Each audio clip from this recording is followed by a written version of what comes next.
नहीं होंगे। अच्छा, सहरसा वाला अपना प्रॉमिस याद रखता है कि झूठ बोलता है? खड़े रहिएगा।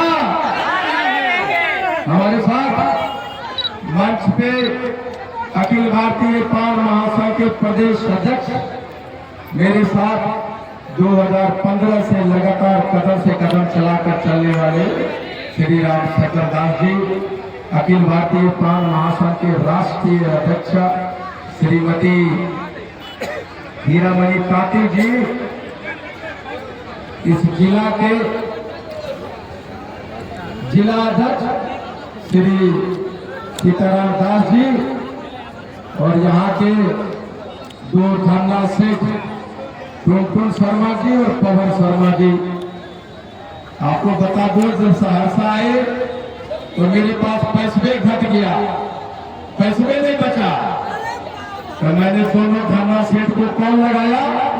पवन शर्मा जी 1 लाख रुपया दोगे? टुनटुन शर्मा जी बोले 1 लाख रुपया दोगे? खत्म हो गया, क्या करते? इन्हीं दोनों को कॉल किया। मेरे साथ बहन रीवा है, आपने उसकी बात को देखा है। हमारे साथ मंच पे बहुत लोग हैं, लेकिन इस भीड़ को यहाँ तक लाने में एक नौजवान और उसके टीम का हाथ है, जिसका नाम है नीरज शर्मा। ये युवा जिला अध्यक्ष है, इनकी पूरी टीम है।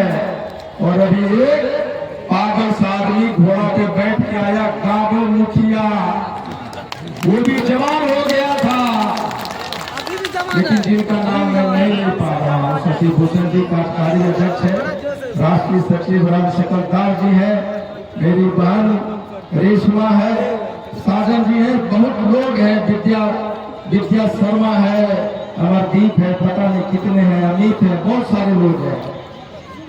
लेकिन दोस्त, आपको सब कुछ पता है कि भाई उसको हल्ला मत करना है। सबको पता है कि हम यहाँ क्यों आए हैं। हाँ को रखम पान है, सिर्फ आपको ये सिखाता है थोड़ा गरूर भी जरूरी है जिंदगी में, थोड़ा गरूर भी है जिंदगी के जीने में। ज्यादा झुकोगे तो ये पॉलिटिशियन पीठ को पायदान बना देते हैं। आपको पता नहीं मैं कहां से आया हूं। जब मेरी मां गर्भवती थी, उसके पेट में अनाज नहीं था, मैं उनके पेट में भी लड़ा हूं। जब मैं पैदा हुआ तो मेरी मां के अस्तर में दूध नहीं था, दूध के लिए लड़ा हूं। जब मैं छोटा बच्चा था तो मेरा माथा इतना बड़ा था, पेट इतना निकला था, बीमारी से भी लड़ा हूं। खाने के लिए लड़ा। माँ का साया, माँ का जो साया था, मेरा शर्ट पैंट सब कुछ हुआ करता था। आंधी तूफान गर्मी सर्दी से लड़ा। जब मैं इंजीनियर बना तो इतना जिद्दी था कि समझौता नहीं किया। कर्जदारों ने मेरे घर लूट लिए, वहां से आया हूं मैं। आरपी गुप्ता जिंदाबाद, आरपी गुप्ता जिंदाबाद। मैं लड़ना जानता हूं, जन्म से पहले लड़ना सीखा था। और मैंने कहा कि तुमने मेरा आरक्षण छीना है, तुम नहीं जानते मेरे पान समाज के लोग शेर हैं, उनमें चीते जैसा फुर्ती है, वो हाथी जैसा बलशाली है। मुझे सिर्फ ये बात उनके कान में जाके बताना है कि तुम हनुमान हो, तुम दरिया पार के लंका जा सकते हो।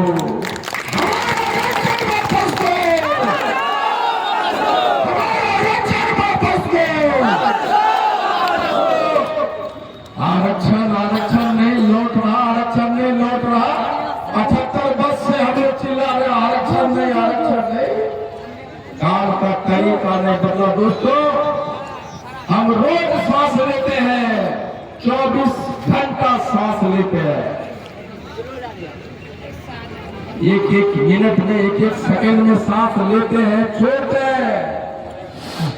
लेकिन एक सांस लेने वाला पैदा हुआ, एक नाक से बंद किया, एक नाक से छोड़ा, सांस लेने के तरीके को बदल दिया और वो एक जदुवंशी बाबा रामदेव बन गया। मोदी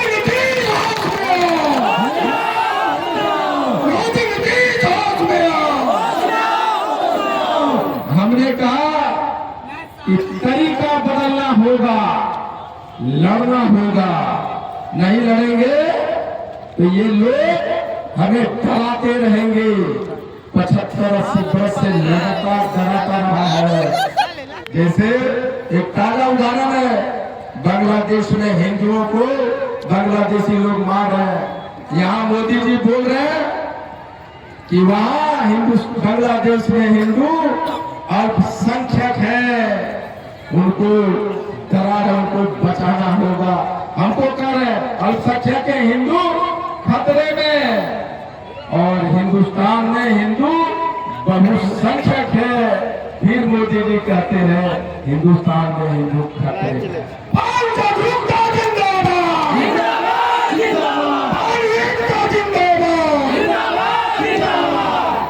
इसका मतलब आपको पता कि ये 78 वर्ष से लगातार हमें डराते रहे और डराते रहे। कभी कांग्रेस, कभी राजद, कभी जदयू, कभी भाजपा।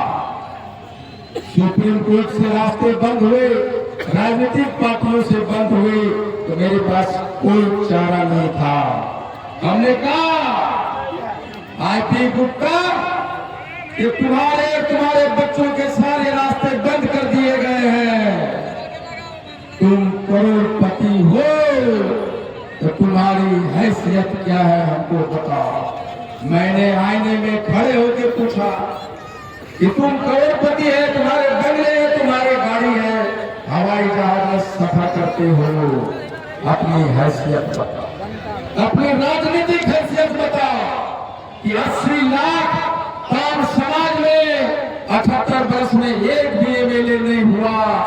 आईपी गुप्ता अपनी हैसियत बताओ।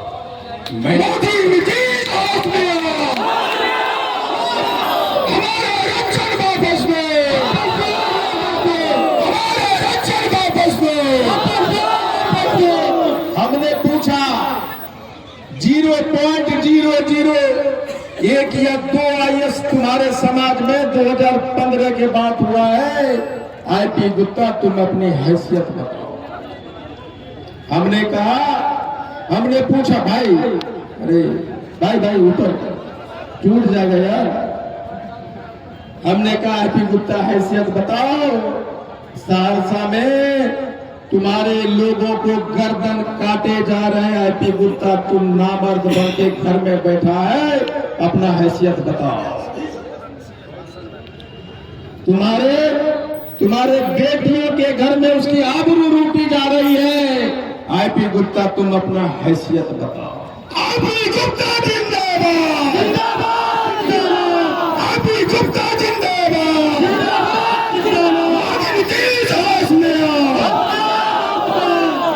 तुमने तुम्हारे बच्चों को, तुम्हारे बेटियों को, तुम्हारे बहनों को नीतीश कुमार जी के ऑफिसर्स गर्दन पकड़ के उसको नौकरियों से निकाला जा रहा है। आईपी गुप्ता अपना हैसियत बताओ। मैं पूछता रहा तब मैंने कहा कि आईपी गुप्ता तुमने लड़ा नहीं, इसलिए तुम्हारी हैसियत नहीं है। तुम्हें लड़ना होगा, और लड़ने का तरीका क्या होगा। तब हमने कहा हाथों रख हम पान हैं, और हम आंदोलन करने के लिए निकले और कहा चलो निकालो रथ और कहो कि हाथों रथ हम पान है। हमारी मांगे पूरी हो। फिर हमने कहा आंदोलन करने चले हैं, हमारे सामने हमारी दुश्मन, हम सब जानते हैं, सांप जंगल के हैं कि आस्तीन के, आईपी गुप्ता सबको पहचानता है। हम जब निकले चले, आंदोलन करने चले, तो मेरे पास क्या था? हमने कहा कि हम 80 लाख है, 80 लाख। 80 लाख